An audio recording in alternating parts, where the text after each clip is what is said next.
Yo, what is up, you guys? I hope y'all have been partying like every day's your birthday. We have something very different, and I honestly don't know what to expect. We have the real XXXTENTACION story. So we're about to see what this is and get right to it, you guys. Make sure to like and subscribe. If you're new, come by to the stream tonight at 9 on Twitch and YouTube. And let's get right to it. Life is based off of decisions. It's not about what you're dealt, it's about how you deal with it. In every situation, you must keep your eyes and your mind open at all point in times. Your decisions are what pave your destiny. Fuck what anybody says about you. Fuck what anybody does to you. It's how you deal with it that matters. You are all God. That's facts, bro. Hey, everybody, like Polo G said, everybody go through something. It's all about perseverance.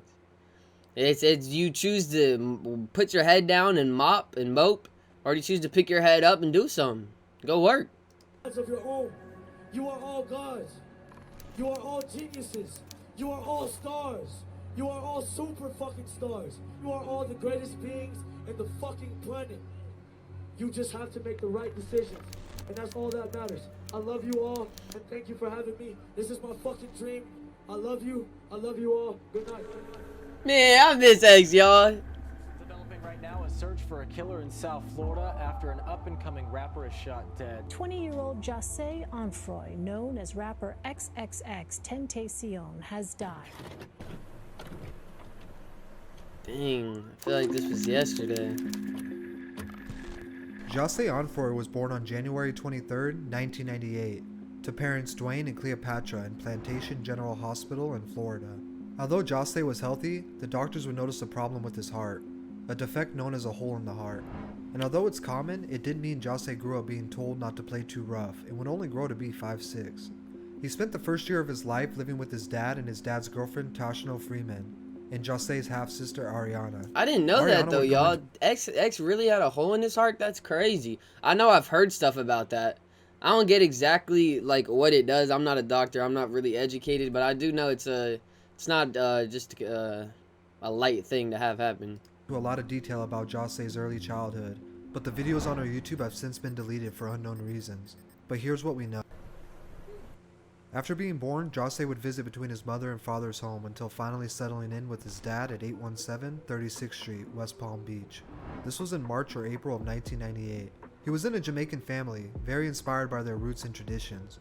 Being Jamaican means earning and having respect first and foremost. Jamaican parents often hold their children to greatness.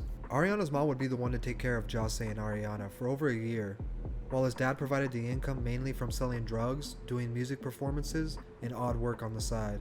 Dwayne always said his son was beautiful, and he always wanted attention as a child. He would cry until he would be picked up, and then he would go quiet. Ariana remembers this is how Jose was. It was like this for less than a year until some dramatic changes in the real path of Jose's life began.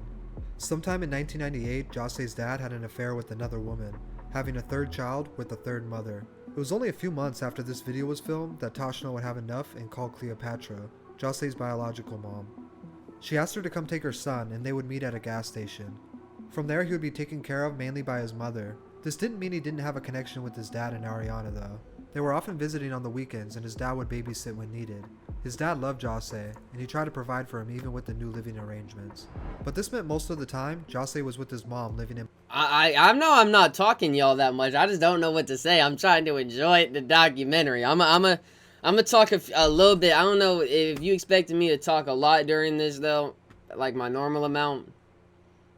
Probably don't expect that, but I'm definitely gonna talk some. But I just don't know what to say right now mom yet. Was a stripper and couldn't always take care of Jose, since he demanded so much attention. She often sent him to babysitters or his grandmother Colette Jones' house. Wait, his Sometimes girlfriend? brother, Wait, is that his since he girlfriend? demanded What are we talking about here?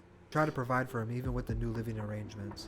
But this meant most of the time, Jose was with his mom living in Pompano Beach. She was a single working mom as a stripper and couldn't always take care of Jose, since he demanded so much attention. She often sent him to babysitters or his grandmother Colette Jones' house. Sometimes her brother, Jose's uncle, would be over days at a time, and he'd watch Jose, When he needed attention most growing up in his adolescent life, Cleopatra often had different guys over and gave little to no attention to Jose. Cleopatra? Damn! That's a fine name. I'm sorry. I like that name. That's dope. Cleopatra. That is crispy. Care of him the best she could, she was having internal problems of her own, with Dwayne leaving, being stressed with relationships, and taking care of Jose. He never blamed her. He loved her his whole life with deep respect and admiration. In elementary, his mom made sure money came first, and always took care of that for Jose. As long as he had clothes, food, and a place to stay, she thought she was providing the love and attention he needed.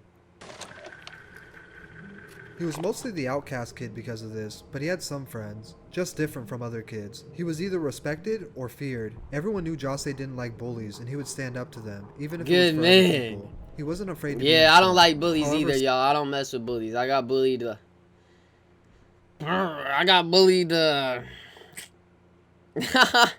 got bullied from like second to middle school. Wasn't that bad. When I moved to Florida, yeah, man, kids definitely made fun of me.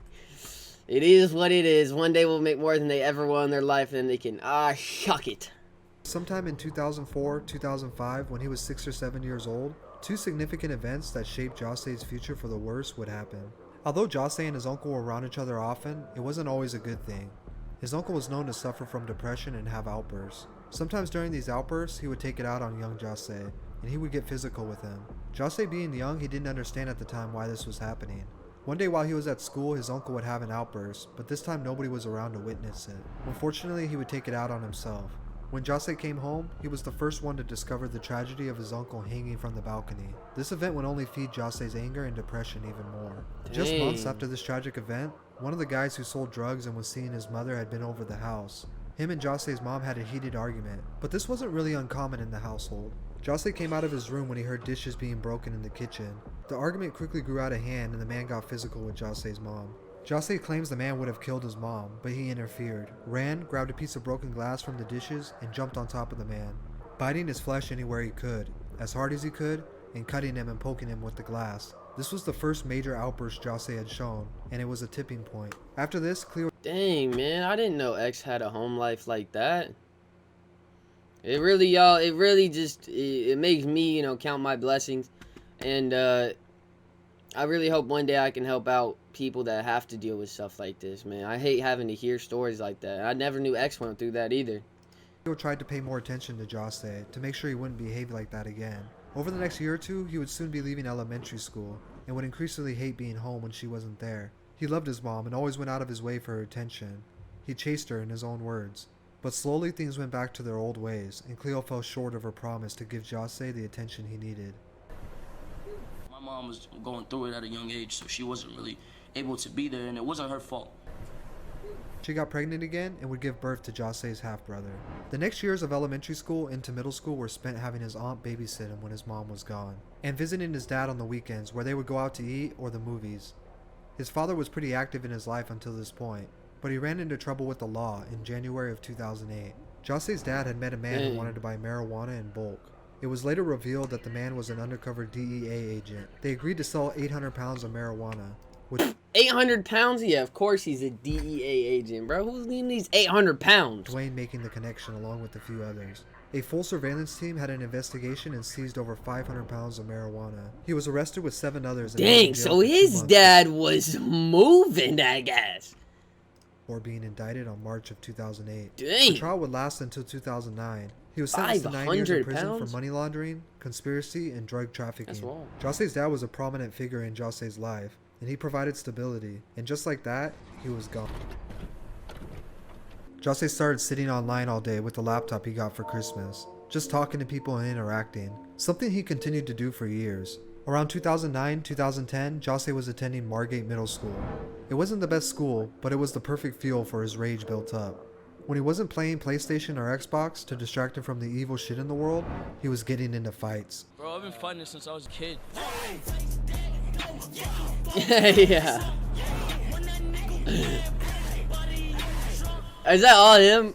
This eventually led him to get suspended and then kicked out, but he had stopped caring about Hey, I feel you on them school fights. I got into 1 or 2 of them back in the day. cards or school in the 6th grade. He had completely failed this year, even though he got straight A's the year before. Him and his mom argued over things like this because she wanted him to do great academically and go on to great things. But Jose knew that wouldn't come from schooling and being a well-behaved student. Yeah, I know that's not Jose coming is from who me he is either. because of being himself, and his mom didn't understand that part of him. He changed dramatically from 2010 to 2011. He changed his style and his clothes to something more similar that he liked. This was the beginning of a transformation from pretty boy to something unique that represented him better. After he was held back and eventually expelled from Margate, he transferred to Lauder Lakes Middle School in the 7th grade. He really started to develop his style and taste into what he liked. Odd Future being one of his inspirations. He always had a few friends or girls talking to him. As he says, he was always friendly unless you did something to him. The only Facts! subject Hey, that's me, y'all. That is literally me. Hey, y'all will find out. I mean, maybe not. I might never ever do anything ever cool in my life. But yeah, if I ever can be big on YouTube, y'all find out, man. I'm one of the most loyal people, man, that y'all will ever meet. I would never ever steal, lie, or do anything wrong to nobody. Unless they do something wrong to me, you know what I'm saying? If once someone does something wrong to me, though, that's it. Like, I no longer trust that person. I don't no longer mess with that person. Just it is what it is.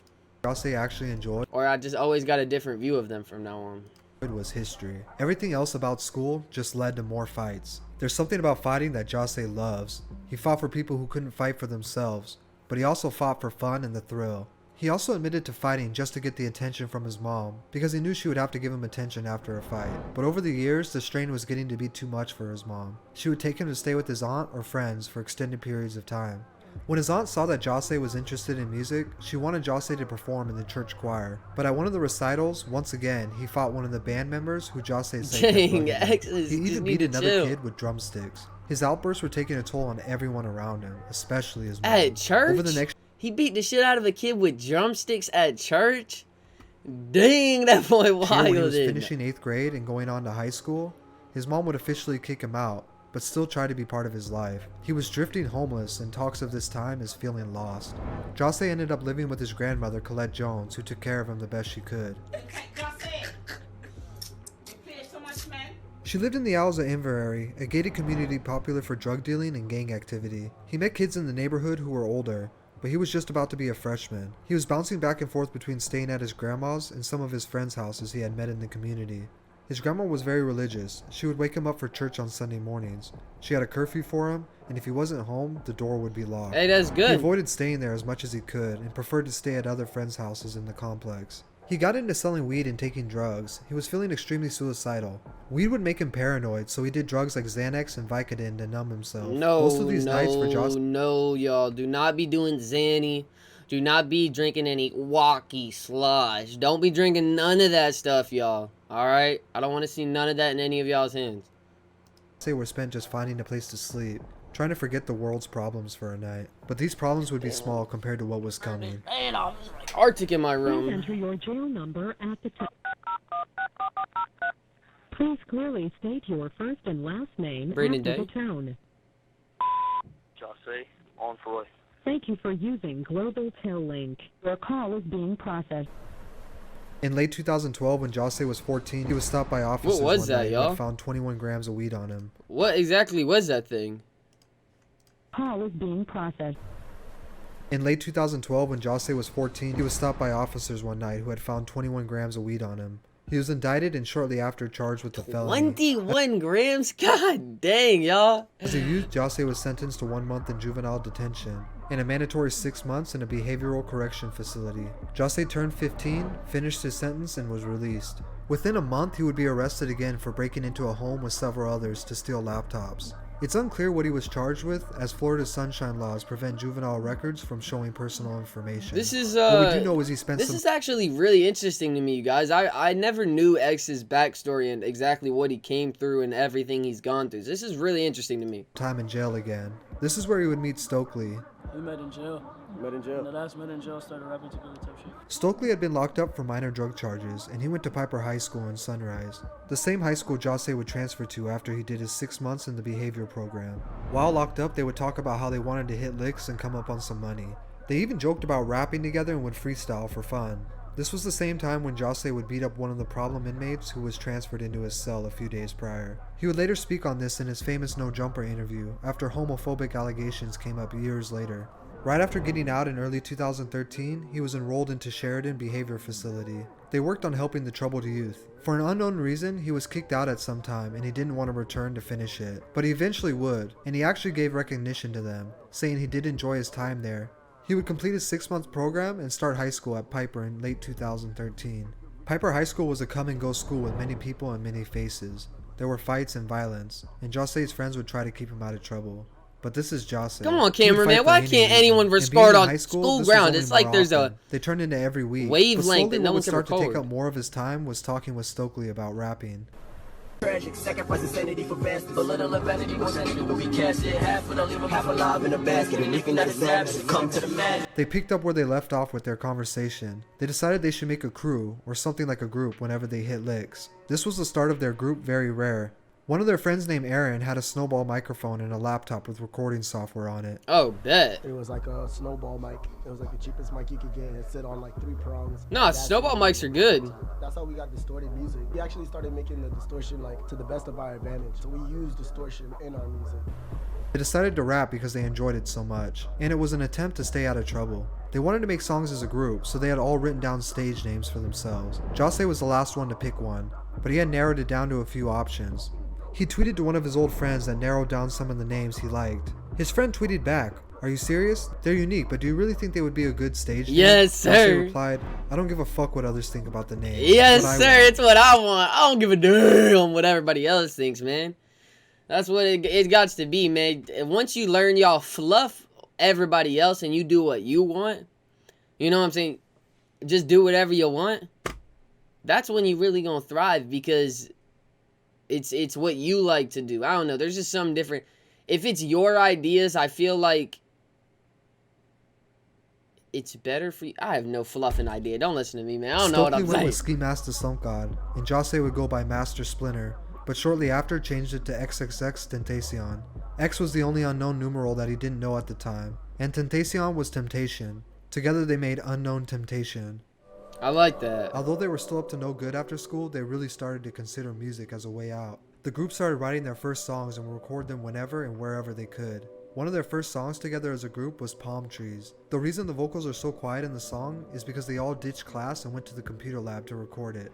X went online and created a new SoundCloud account and uploaded this song. Palm Trees was the first song he was featured on, but his first ever solo song was named News/Flock, and it recently resurfaced on the internet. After Palm Trees, X began taking music more seriously. He started learning how to use music production software like Audacity and FL Studio. Yeah, if y'all have ever seen him in his interviews, he really got his music down to a science. Like, he was working on wavelengths and all kind of stuff. Like, he really, really knew what he was doing. Put together He was a smart kid. X's friend Mitch Feck helped him transfer the songs from SoundCloud and organize them onto an EP that was released on DatPiff as Ice Hotel. X often got inspired from Japanese animation, and he would carry this aesthetic in almost every aspect for years to come. X began having conversations with the Very Rare group, asking them how serious they were about this rap shit. He wanted to make sure everyone around him wanted it as bad as him. He continued to slowly release music on SoundCloud, but would often later take it down, like his The Fall EP that was released at the end of 2014.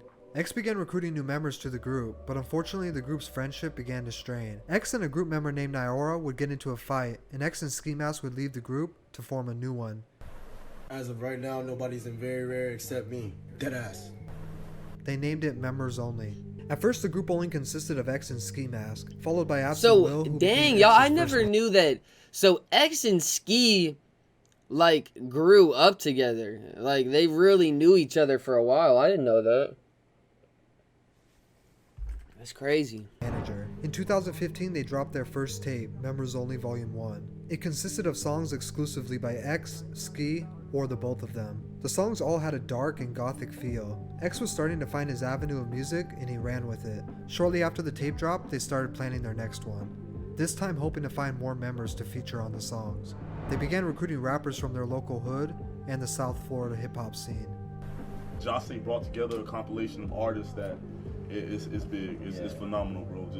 I never seen nothing like this. As they began performing at small shows and house parties, they started to meet more people in the Broward music scene.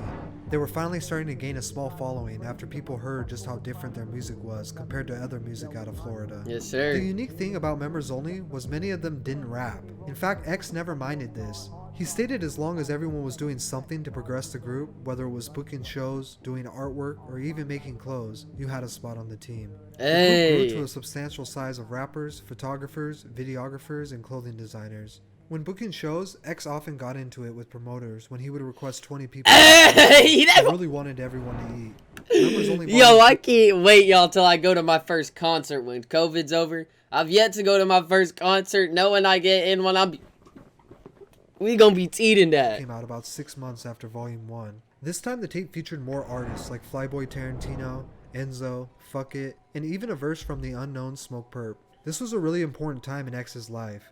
He began to see how his behavior, which through his entire life stunted his growth, was finally beginning to benefit him and his crew in the form of his music.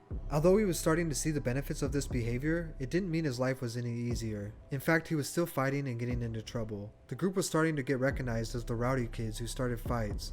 One fight in particular would be filmed and uploaded to World Star Hip Hop, giving X's I know very this shit's first about to taste be of going trash. viral. This behavior, among other things, ultimately led to him being expelled from Piper High School. I'm about to say, Even I though know, bro, if it's in school or if it's a fight, man, on World Star, 90% of the time, that shit you can barely even see. It's like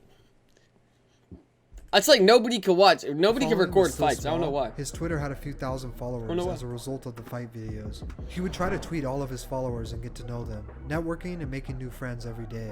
X began to enjoy the idea of figuring out social platforms and how to utilize them to his advantage. An early example of this was him removing songs from his SoundCloud to create a sense of scarcity to his music. Almost immediately, people began to search for these lost songs. X would later quote he hoped one day his lost music would be searched for and traded around like Pokemon cards. Too much of anything is a horrible thing. None of nothing. Like if you don't supply and there's a heavy demand, when you drop anything or you give out, it's gonna skyrocket. According to Google Trends, it was the summer of 2015 when his name started to circulate the most, and locals were starting to know about him. At this point, he could guarantee you guys see though how long this process is right now, how many years of work goes into it. It's not like people just wake up one day and just and go on their computer and they're famous. It is years and years and years of work. Every time he dropped a new song online. With X at the forefront of the group, they began getting paid a little bit of money for their shows. And people in Florida stated they were so infectious that soon after, other aspiring rappers throughout the region were trying to emulate them. In late 2015, X and a producer named Rojas had become acquainted while sitting around Absent Will's house. Rojas was showing X a few of his beats, but X was passing on all of them. He was looking for something different. The last beat Rojas showed X was co-produced by Rojas and Jimmy Duval, and it was intended for another artist named Rechi P, but he had been locked up, so Rojas considered the beat up for grabs. X liked it. He went into the booth in the closet, and 15 minutes later the song was finished. 15 minutes? He titled it, Look at Me.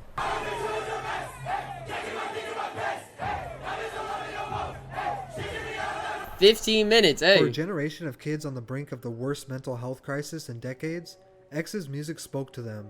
Much like how he stood up for the kids at school who couldn't help themselves. He wanted to be the voice of the youth through his music, and after this song came out, everything started to change. Like, shit. This shit fire. And then, a couple days later, this shit just blew the fuck up. Rojas uploaded Look at Me to a SoundCloud page, and in January of 2016, it got its official release for digital download. It was immediately turning out to be X's most successful song. Yeah, I remember Look at Me. Although the song wouldn't chart on the Billboard until the end of 2016, it slowly amassed millions of plays on YouTube and SoundCloud over a couple months. X's social media followers began to rise rapidly. While this is happening though, the police were building a case to put X in prison for robbery and assault from the year before. Come on, With man. his name circulating the underground and a cult-like following, he would be requested multiple times by his new fans to appear on the up-and-coming No Jumper podcast with Adam22. At the time, the podcast was still somewhat small, but it was catching a lot of attention for its underground artist interviews. X's interview would be a groundbreaking moment in his career, but some of the comments he made would later on come back to cause controversy. This is around the time he was dating a girl named Geneva, and they would quickly move in together. I think I remember that name. The relationship was perfect at first, but he admits this was a bad time in his life where he felt insecure and alone. Although things would quickly go bad in their relationship, he states she was always there for him through a tough part of his life.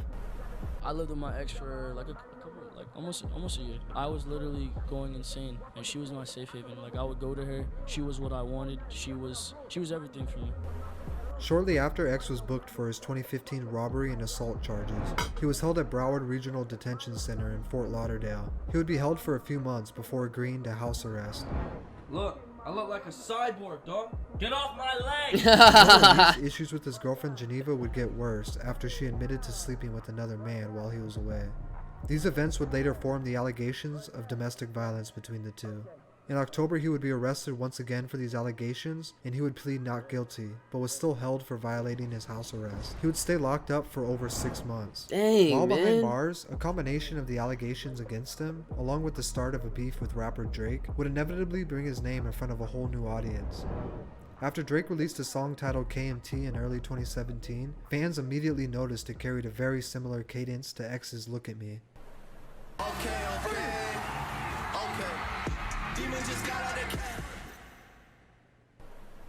After word spread online of the similarities, people began to check out X's music, and Look at Me began to chart on the billboards. Unfortunately, he would have to hear about this from behind bars. Later pleaded no contest and was released. Wasting no time, he began doing interviews and capitalizing off of his beef with Drake. With all eyes on him, he started to work on his debut mixtape, Revenge, which would mostly just be a collection of re-released songs.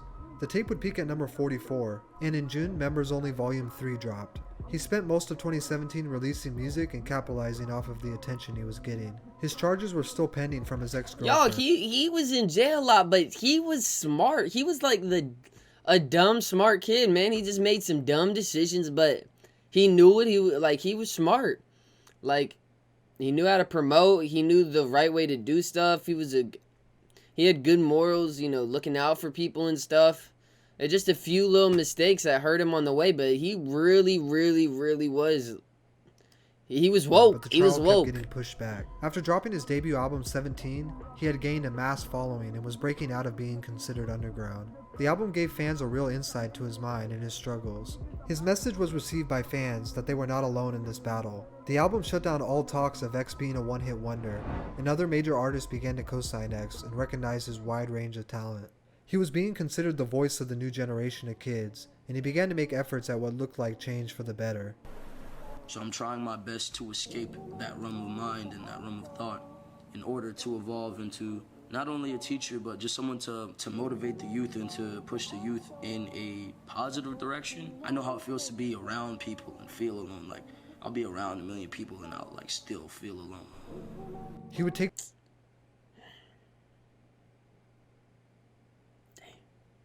Damn, man. Juice. What the fluff? I have to neck myself. I don't even deserve that. But, y'all, X is... Man, that just makes me sad to see, y'all. That makes me sad to see. Like I said, y'all, he really wanted to do good. I don't want beef with nobody, yo. I don't ever want to have to worry about... To motivate the youth and to push the youth in a positive direction. Going away too early like all these rappers are recently, man. It kills me. It kills me to see these guys go. And feel alone. Like, I'll be around a million people and I'll like still feel alone. He would take the 10th and final spot of the 2017 XXL Freshman, which was a fan-voted spot where he would win by a long shot. In October, he would ink a record deal worth well over $6 million with Capitol Records. But shortly after, he would go online to tell people he wasn't releasing any more music. He said, "I'm tired of being mentally abused for trying to help people. I'm tired of the hate. I'm done." While this is going on, he would donate $100,000 to domestic violence prevention programs, as well as plan to host an anti-rape event in Miami. In December, a Christmas Carol EP dropped, and his team would also submit documents signed by his ex-girlfriend that stated she wanted to drop all charges against X. But this request was denied, and he was booked for 7 new charges, including witness tampering, stating they believed he coerced her into signing the papers. He was released 5 days later and put on house arrest until his trial. He was allowed to go to the local studio during this time because of his obligations to his record label. He continued to strive for a more positive life. He would often go live to speak to his fans and try to leave them with positive messages. I'm just waiting for them to take the ankle monitor off. They said they were only going to keep me on the ankle monitor for like 2 months. But I'm not supposed to be on the ankle monitor much longer. Like I said, if you guys ever want to speak or if there's ever anything that you want to say to me or even just to vent, my Instagram DMs or my Twitter DMs.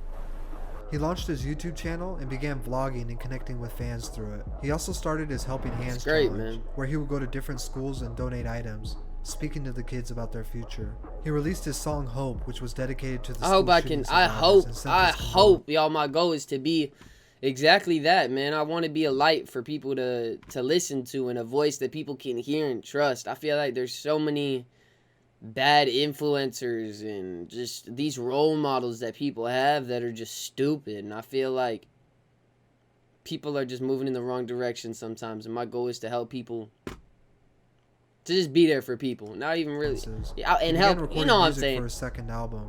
The album was released on March 25th, 2018, and it was titled ? XXXTENTACION would make SoundCloud rap history, as his album debuted at #1 on the charts. His single Sad reached #7, giving him his first ever top 10 song.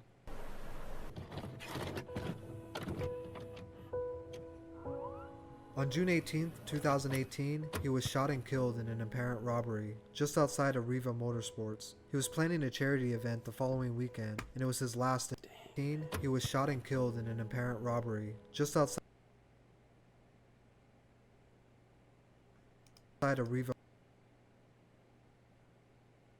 Motorsports. He was planning a charity event the following weekend, and it was his last Instagram post. Following his passing, he would break the record for most streams in a single day for his song Sad, which received over 10 million plays. A week later, the Sad music video was released, and at the time it was only his second music video ever. At the start of the video, he is seen attending his own funeral. The video depicted a fight between X and his inner demons. The video shows two versions of himself fighting, one of them appearing to be the old him that he was trying desperately to leave in the past.